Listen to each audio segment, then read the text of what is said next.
The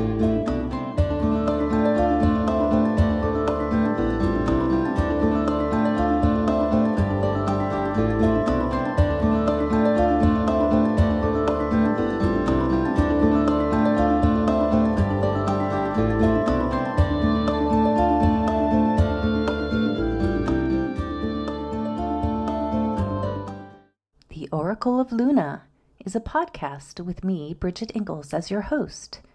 Here we have conversations with real live, present-day goddesses who are actively and courageously doing their magical work in the world. Each episode is a bewitching journey with relevant discussions on topics such as Wiccan pagan spirituality, writing, culture, magical practices, art, ritual, and the craft in its many forms. Hello, listeners! I'm so grateful for the listener interest over the last few years, and I want to keep this podcast inspiring to you with my amazing goddess guests and to amplify the voice of the divine feminine in the world today. This podcast takes time, effort, and resources to share with you every few weeks. I have an ask of you. One of the ways to support the Oracle of Luna podcast is to become a subscriber to premium and bonus material. Each of the podcast episodes have 2 links at the bottom. It's quick and easy, should probably take you 1 minute, and for as little as $3 a month, you can support the show and become a subscriber. I really appreciate it, and it means a lot. Thank you, and blessed be. Merry meet! Welcome to another episode of the Oracle of Luna podcast. I'm Bridget Engels, your host, and today I'm excited to chat with Nikki Wardwell Sleath. Nikki is a formally trained witch and professional occult teacher. She is the founder of the Society of Witchcraft and Old Magick, holds a master's degree in Integrative Health and Healing, is a Reiki Master and teacher, and is trained through the highest level of shamanic dream teacher facilitator training in the Robert Moss's School of Active Dreaming. Nikki is also a longtime priestess of the Morrigan. She acts as a co-facilitator for the annual Morrigan's Call Retreat. In addition to Dream Sorcery, which we'll talk about today, Nikki is the author of The Goddess Seals and You Might Be a Witch. Stay tuned to the end where Nikki gives us preparation for lucid dreaming meditation. So welcome, Nikki. Oh, hi. Thank you so much for having me. This is great. Yeah, I'm so happy you're here today. How's your day going? It's pretty good. We're on the last day here in Connecticut before a major heat wave. So we're trying to take advantage of the nice weather. Yes, definitely. Get ready for that. So, without further ado, I have a lot of questions to unpack and want to talk about your amazing book, Dream Sorcery, The Ritual and Magic of Lucid Dreaming. But first, as I always start out, I would love to know, how did your spiritual journey with the divine feminine or witchcraft begin? It happened quite spontaneously, but very organically, so I was raised Protestant and kind of just never liked it and always thought, oh, well, I must not be a spiritual person. And when I was given the choice as a teenager not to go, I was like, great, I'm out of here. And then as a college student, though, I was a student at the University of Connecticut, and I started realizing year after year during those ages, like 19 to 21, that my psychic abilities and natural intuitive skills would really sharpen greatly every fall. Oh, And after a few years of this happening in a row, I really started noticing the pattern and getting curious and decided to research it. And when I came upon, luckily, some really good information about the magic of the seasons and the wheel of the year and the practices of modern day witchcraft, which I didn't even know were a thing, it hit me over the head like, wow, this is everything I believe. This is actually why I never felt, yeah. aligned with the church. These are my ways. And I knew right then, at 21, 22, that I was witchy for life. Huh. And was anybody in your family a witch or following a magical spiritual path? Any mentors or family members? No, no one in my family. So I grew up though in this really old Victorian house in Reading, Massachusetts, not far from Salem, and I'm descended directly from Samuel Wardwell, one of the hanged from Salem. Oh, interesting. Actually, yeah, he has actually influenced me, believe it or not, from beyond the grave.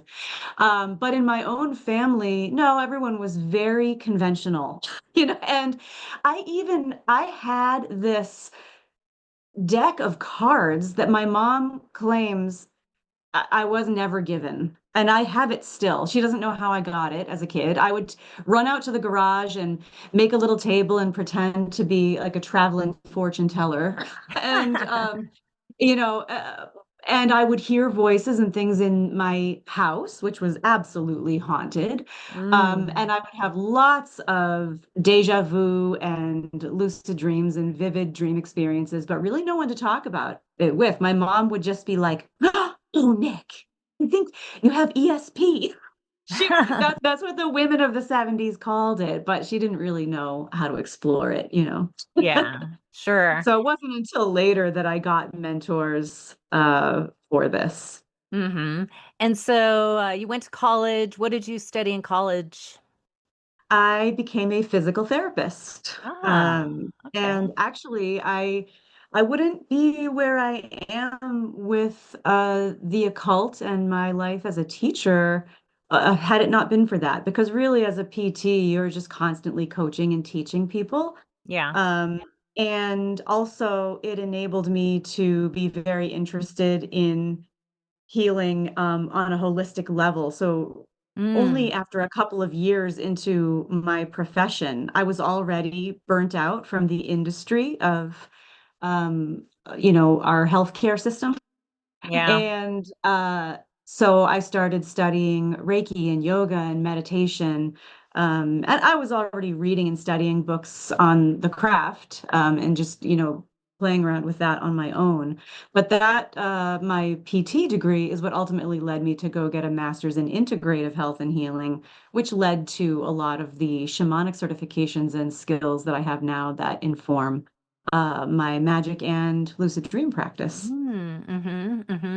So when did you really become interested or involved with lucid dreaming? And first off, what is lucid dreaming, just for our listeners who are not familiar?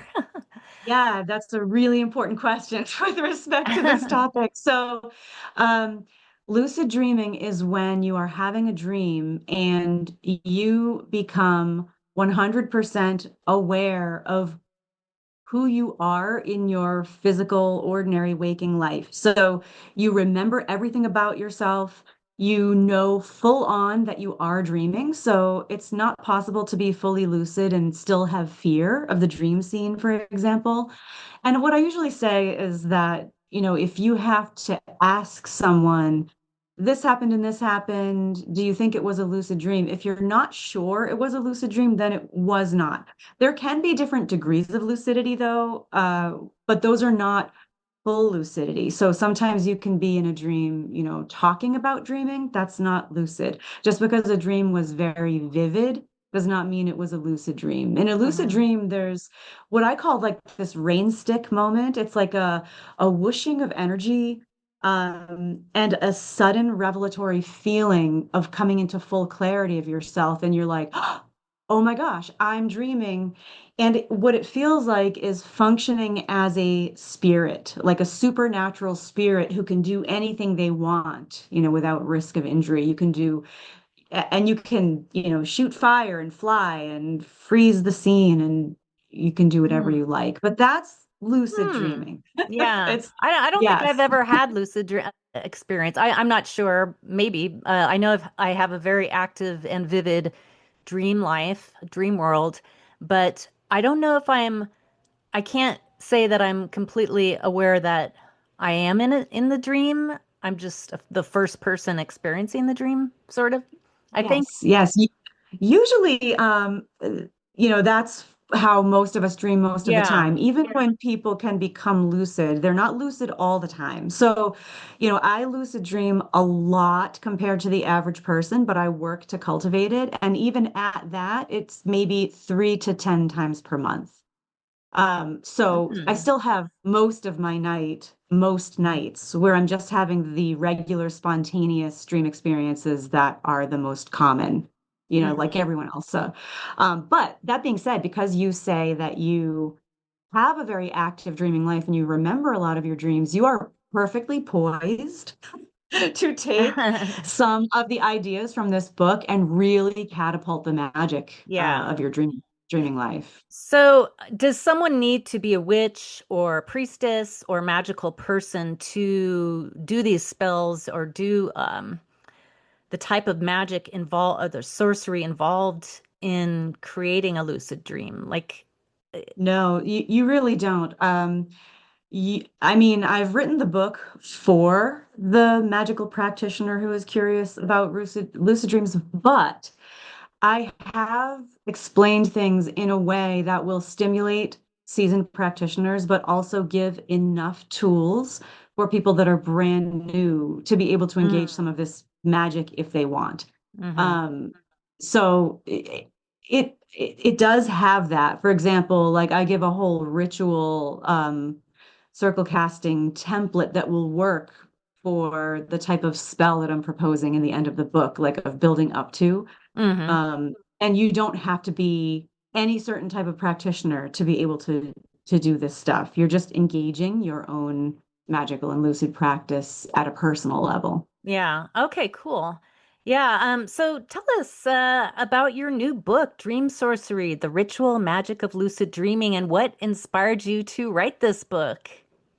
Well, I've been an avid lucid dreamer for a couple of decades. When I was getting that master's degree that we spoke of, I had done an internship with Robert Moss, who is a shamanic dream teacher, and I started getting so into dream work that I was focusing on it all the time. And I had a really life-changing lucid dream in the midst of that that prompted me to never stop wanting to try to get lucid. So anyway, Cool. ever since then, I have been trying to cultivate as many high quality lucid dreams as I can, documenting all of my results. I've performed so many experiments magically within the space of lucidity. Um, and then been able to log what the benefits of those have been to me upon my waking life and upon my sorcery skills, my actual practice of magic. I mean, it's been quite unbelievable. And what I realized was that there are loads of lucid dreaming books out there on the topic in general, but they are not written for the magical practitioner or the Yeah. occult student. They are Yeah. written So this from the is very really, I mean, it sounds like it's more aligned for a witch or somebody involved with some sort of spiritual Wiccan or pagan practice for them to take this on, to really explore spellcraft or magic within lucid dreaming. right. And it's actually very important that the magical community has this book because no one has pointed out that in anything that I've read so far, the degree of sorcery skill that can be developed in lucid dreaming, but also all these other lucid dreaming books, while they'll give you good tips on how to become lucid, they're all written from the Yeah. vantage point of like Western psychiatry, which believes Yes. that our dreams are just a product of our own mind. Right. So But this is more from a Wiccan perspective. well, yes, I mean, from the enchanted worldview perspective, Yes. meaning that Yeah. anyone who believes that you can be having real spirit visitations, for example, from the deceased in your dreams, that your dream adventures can be sort of multiverse experiences of other realities and not just the product of your own mind. Yeah. Anyone with those kind of beliefs needs to really expand beyond what any of these other books were offering. So that's the real reason why I wrote Okay. it. Yeah. Um, but, and then, I love deepening my practice of magic and really for the purpose of evolving in this life magically as much as I can, while I'm here. Sure. And so I wrote the book. with the metaphors of alchemy to structure it. So Yeah. it's written in terms of the salt, the mercury, and the sulfur. And so what this means is that the salt, the first section, does give the reader um, the magical reader, a good foundation of what they need to do to try to start predisposing themselves to have lucid dreams to begin with. The Mm-hmm. middle Hmm. section, the Mercury, is about all of the creative ways that you can be thinking of how you would want to use those lucid experiences once you start having them. What magic do you want to practice? What divination do you want to do? What spirits do you want to summon? Do you want to work with time travel? Do you want to experience shape shifting so you can get to know your animal guides better? I mean, there's literally Mm. an infinite number of things you can do. I have activated every single rune, every single OM symbol in the lucid space just to organically see what the sorcery effect is, so that then when I'm using it again in waking, it's like riding a bike and I know how it should feel already because I've gotten to do it in a place where physics doesn't dampen the energetic effect of the magic like it Yeah. does here. We have, we're living in a very dense physical reality. So it's Yes. not Hogwartsy, right? Like we can Right. project energy off of our bodies, but we don't necessarily get to see it flying across the room. When you're Right. in a lucid dream, you do. You get to see and feel exactly what that's like. And you're awake Mm. mentally. So you will remember it. It's a fantastic Nikki, place. just real quick, what are the main types of dreams? Just very briefly, just for our listeners. Oh, well, there's no set, fundamental list about this. I do Oh, okay. give a list of what I perceive as the different types of dreams based on all of the trends that I've seen in my journals over the past 30 years. But maybe there could be more, so I can't claim that this is a definitive list. But here's how I list them. Some dreams are sort of symbolic or emotional in the sense that they have a personal message for you or a personal reason why you were exploring that dream. So there's emotional and symbolic message dreams. Mm-hmm. Um, there are a lot of dreams are simply precognitive, meaning the reason that you experience something, and it could be partially precognitive or metaphorically, but in some way rehearsing for something that is going to happen Yeah. so that you are more prepared when it comes about. I've got examples of that in the book. Um, there are what I call dreams of other realities. So I believe that, there simply are all kinds of other iterations of reality that we don't get to see play out here in the Mm-hmm. physical. But when we are in dream realities and our explorations are softened from the body, that we get to explore some of these other channels, kind of Mm. like those dreams where you wake up and you're like, well, I was in my house, but it was totally different house from Sure. ordinary Yeah. reality. Right. You could have made a different decision, and had you done that, reality might have gone a different way for you. And maybe we get to explore those paths. So Yeah. dreams of other realities. And then I have a category for dreams of the deceased, or, dreams where that spirit beings are interacting with you because Yeah. they deserve to be treated specially, in their own category for what you would then do with that information. Mm-hmm. And they're Um, speaking to us through a dream. Yes, absolutely. And then of course lucid dreams. So all of those other ones that I mentioned are spontaneous night dream types or ways that you could categorize different experiences that you have. Oh, I forgot one. There's also dreams where you are an outside observer. So these are less common, but I have a lot of them and so do many people that I know where Yeah, I've you're had dreaming. those. Yeah. Yeah, right. So you're seeing a whole story, right? But you're not Yeah. really in the scene and you Right. wake up like, oh, why was I seeing that? There So are much some to very, explore. yes, there are some very good possible reasons. And I talk about that in the book as well. Yeah. But those are my perceived categories Yeah. of dreams, with lucid dreams being the last type. So yes. Yeah, that's a lot. It's so fascinating. I mean, it's so complex. We could explore this forever, our dream life or, dream work, we would call it, right? Absolutely. And it's our Um, spiritual and magical birthright. yeah. Yeah, I'm so glad you wrote this book and opened this up for people to explore because Yeah, I think a lot of us, many of us are taught, oh, dreams are just our conscious regurgitating information or from the subconscious or, that kind of explanation. So this is really refreshing. Yes, and by the way, for the sake of anyone listening, there is advice as well for boosting up your dream recall and some of the factors that can help with that. Because a lot of times when I start to talk about lucid dreaming, some people, dismiss it because they say, "Oh, I don't dream," or "I don't remember my dreams." So everyone is dreaming all the time, every night, or every time you sleep, I should say.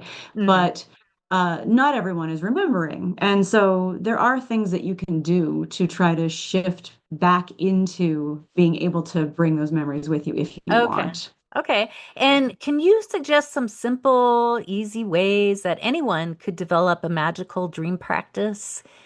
Is there some Ye- things that we can do maybe before bedtime to prepare ourselves, or I don't know, maybe there's just some simple steps. Yeah, I mean, there some of the basic things, and I do have all of this in the book where you could pretty much follow it to build the practice if you were so inclined. But you have to have a dream journal, and Yeah. you have to keep it on the nightstand, and you have to start to be cognizant of having a nice little routine every night where as you hit the pillow, you state your intentions. You need to be placing a lot of value to begin to really build a dreaming practice that where you can extract the magic. So, I say as I lay down, I remember my dreams. And I like to phrase it like that in the present tense so that it doesn't feel like something that I'm striving for one day that always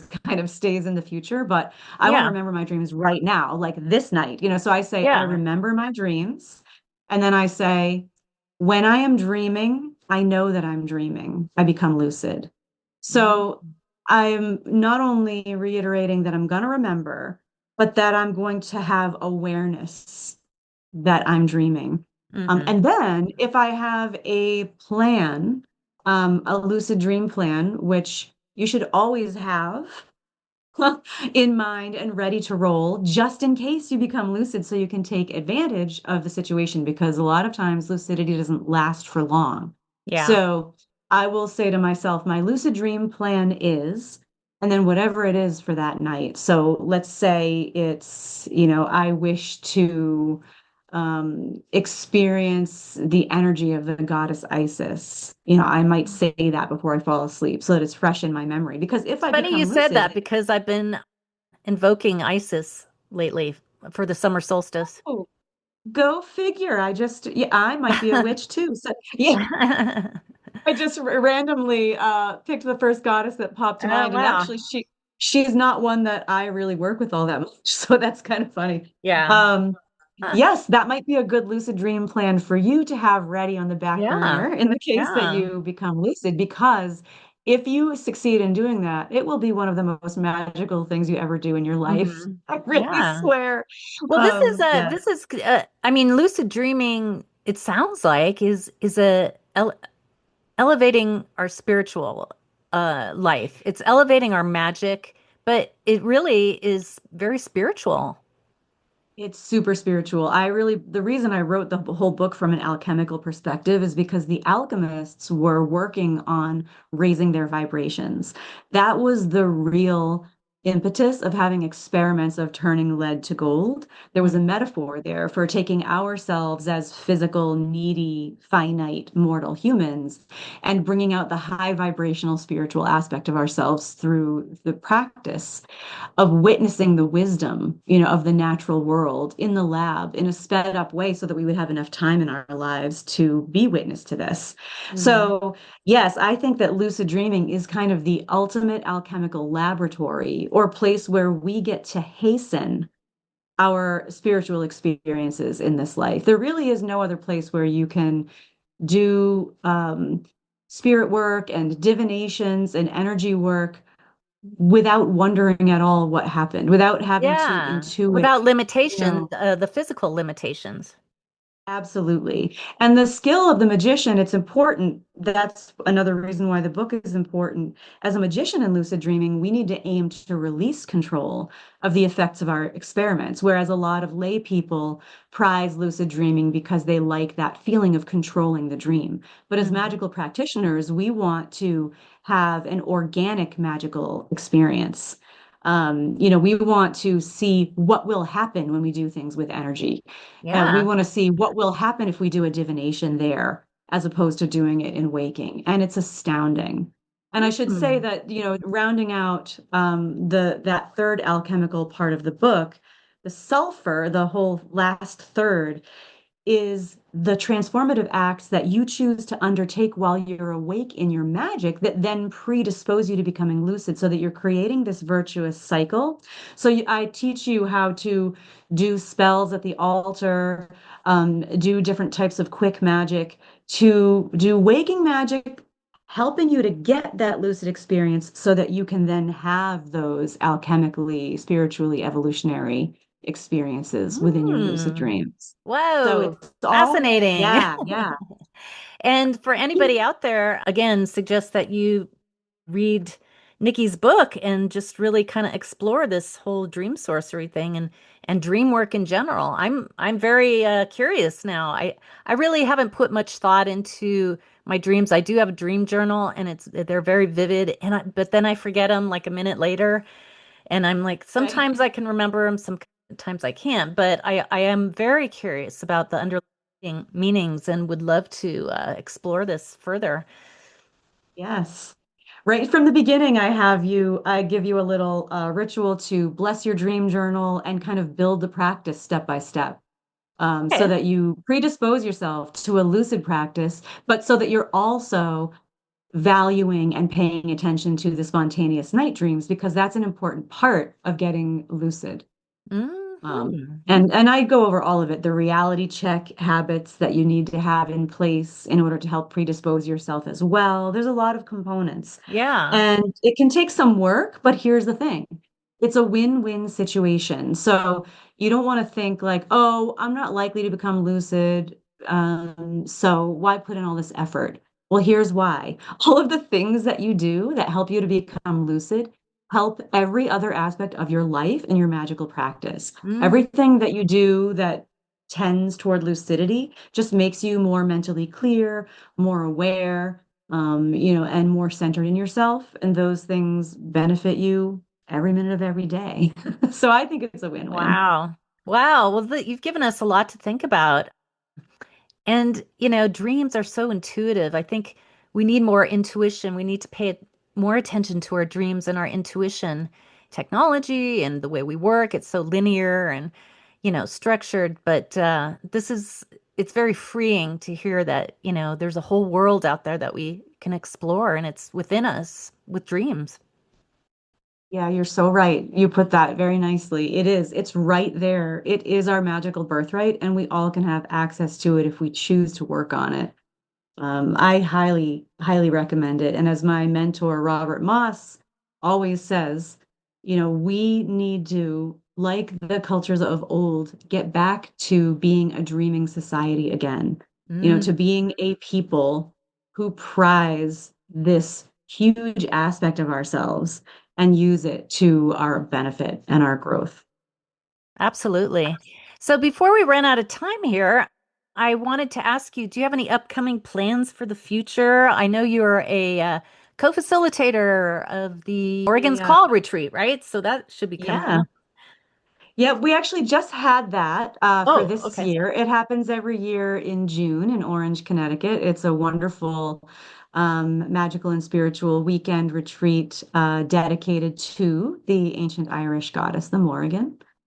Yes, but I mean, I have a very busy practice running the Society of Witchcraft and Old Magic, which is a private school of occult training.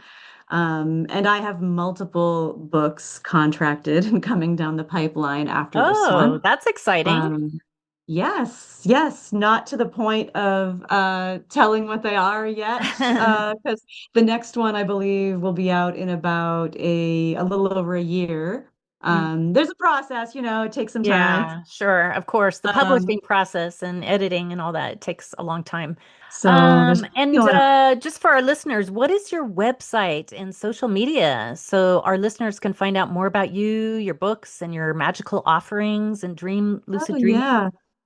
It's just my full author name. So Nikki Wardwell Sleath, Nikki, wardwellsleath.com.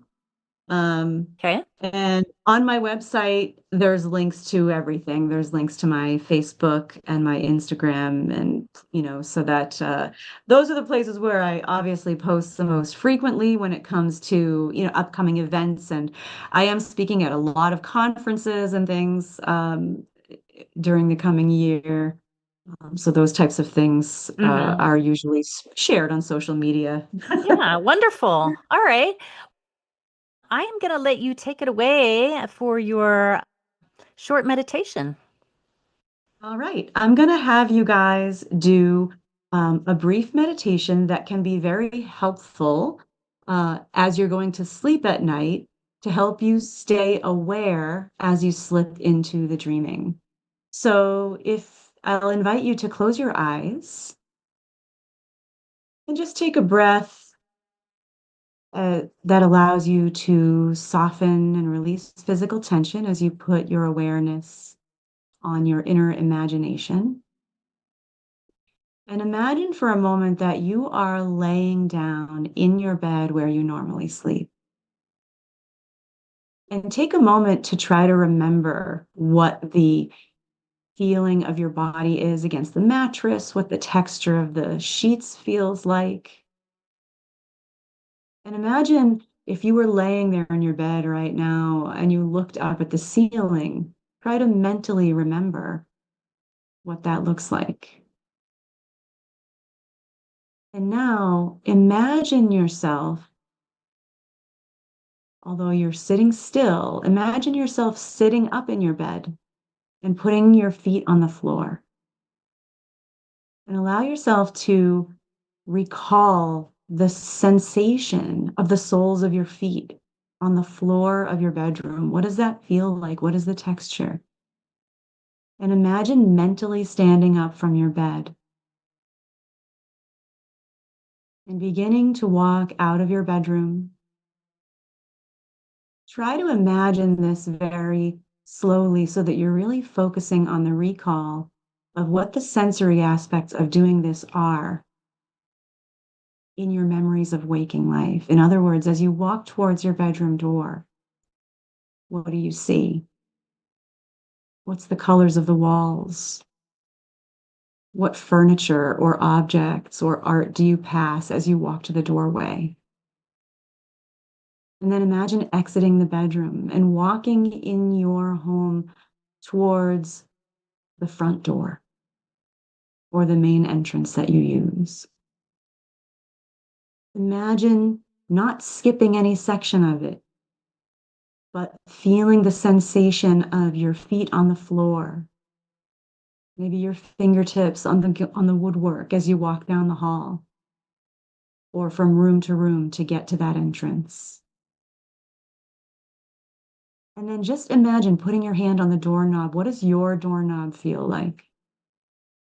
And open it up, feel the swing of the door, and look out and try to remember what your view looks like as you look out of the entryway of your home. What do you see? Are you looking at another building? Are you looking at a front yard? Are you looking at the road? What are the details? Your visual memory is important. And then just imagine closing the door, feeling what that's like, and turning to walk back towards the bedroom, noticing the sensory aspects again, how it feels to walk this path, this very familiar path. And then imagine sitting yourself down on the bed and laying back down in place where you began. And then you can gently begin to release the effort of the visualization And take a breath that helps you to feel your body right now where you physically sit in this moment. And then you can move a bit and open your eyes and reacclimate to your surroundings. So, just a few minutes of a Hmm. meditation, but this Thank is an exercise. you. Yeah, Blessed you're welcome. be. Thank you so much Blessed for being be. on the show and inspiring us with your dream magic and the endless possibilities of dream work and our inner exploring our inner world with the world of dreams. It's fascinating. I've really learned a lot and I'm so looking forward to reading more of your book and also exploring some of the options of taking my spiritual or dream world life to the next level. So thank you again, Nikki. Oh, you're so welcome. Thank you for having me. I wish everyone bright and magical dreams. Yes, thank you so much. And blessed summer solstice to everyone out there. And until next time, blessed be. Thank you, listeners, and thank you again, Nikki. Bye-bye. Bye bye.